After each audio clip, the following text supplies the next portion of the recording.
कहानी लेखन। बच्चों, हम सभी का बचपन और बचपन की यादें कहानी के साथ जुड़ी होती हैं। कहानी के बारे में सोचते ही हमारे सामने नानी दादी की छवि आ जाती है। आज हम कहानी लिखने की जानकारी प्राप्त करेंगे। आइए कहानी लेखन के बारे में जानें। बच्चों, कहानी हिंदी साहित्य की महत्वपूर्ण विधा है। कहानी निम्नलिखित मुद्दों के आधार पर लिखी जाती है। उनके बारे में क्रम से जानते हैं। पहला है किसी कहावत के आधार पर कहानी लेखन। दूसरा, किसी मुहावरे के आधार पर कहानी लेखन। तीसरा, सुवचनों के आधार पर कहानी लेखन। चौथा, शब्दों के आधार पर कहानी लेखन। और अंतिम है मुद्दों के आधार पर कहानी लेखन।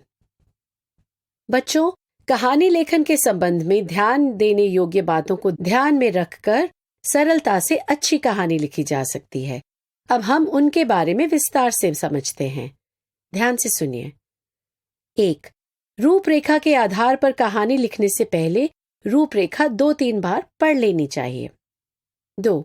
हर वाक्य पूर्ण तथा क्रम से लिखें। 3.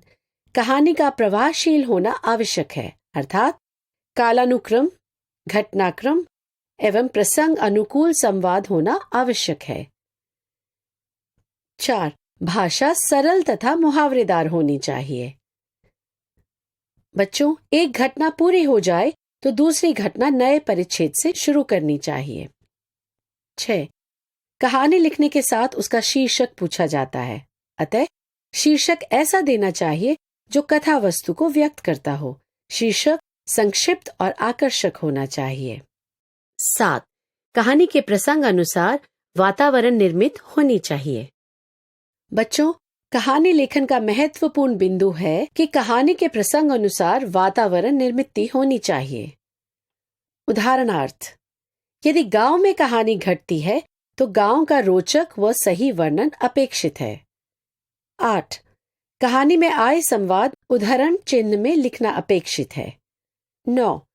कहानी में रोचकता लाने के लिए उचित मुहावरे, कहावतें, लोकोक्तियां या संदर्भों का भी प्रयोग कर सकते हैं। बच्चों, कहानी लेखन में इन बातों का पालन करने से सरलता से कहानी लिखी जा सकती है। अब हम कहानी लेखन के प्रकारों के बारे में जानते हैं। कहानी मुख्य रूप से 3 प्रकार से लिखी जाती है। 1. मुद्दों के आधार पर। 2. शब्दों के आधार पर। और 3. किसी कहावत, सुवचन, मुहावरे, लोकोक्ति पर आधारित। कहानी लेखन के प्रकार। 1. असंबद्ध शब्दों के आधार पर। 2. मुद्दों के आधार पर। 3. सुवचन या कहावतों के आधार पर। कहानी लेखन का उदाहरण। अब हम एक कहानी सुनते हैं। पहले मुद्दों के आधार पर कहानी लेखन का रोचक उदाहरण सुनते हैं। 1. निम्नलिखित मुद्दों के आधार पर कहानी लिखकर उसे उचित शीर्षक दीजिए। एक गांव, दर्जी की दुकान, प्रतिदिन हाथी का दुकान से होकर नदी पर नहाने जाना, दर्जी का हाथी को केला खिलाना, एक दिन दर्जी को मजाक सूझना, दर्जी द्वारा हाथी को सुई चुभाना। परिणाम। सीख। जैसे को तैसा। एक गांव में एक दर्जी की दुकान थी। दर्जी सुबह सुबह अपनी दुकान पर पहुंचकर साफ सफाई करता था। दुकान में दिया बाती करता, उसके बाद ही सिलाई का काम शुरू करता। यह दर्जी का रोज का नियम था। दर्जी बड़ा ही धार्मिक प्रवृत्ति का था। दर्जी की दुकान मुख्य रास्ते पर ही थी। वहां से नदी पास में ही थी। उसी रास्ते से एक हाथी रोज नदी को नहाने जाता था। यह दर्जी रोज उसे केला देता था और हाथी अपनी सूंड उसके सर पर रखकर आशीर्वाद देता। यह क्रम काफी समय से चलता आ रहा था। रोज की तरह आज भी दर्जी अपनी दुकान की पूजा पाठ में लगा था और हाथी वहां आकर केले के लिए चिंघाड़ने लगा। दर्जी ने जब जाकर केला खिलाया तब कहीं हाथी को चैन मिला।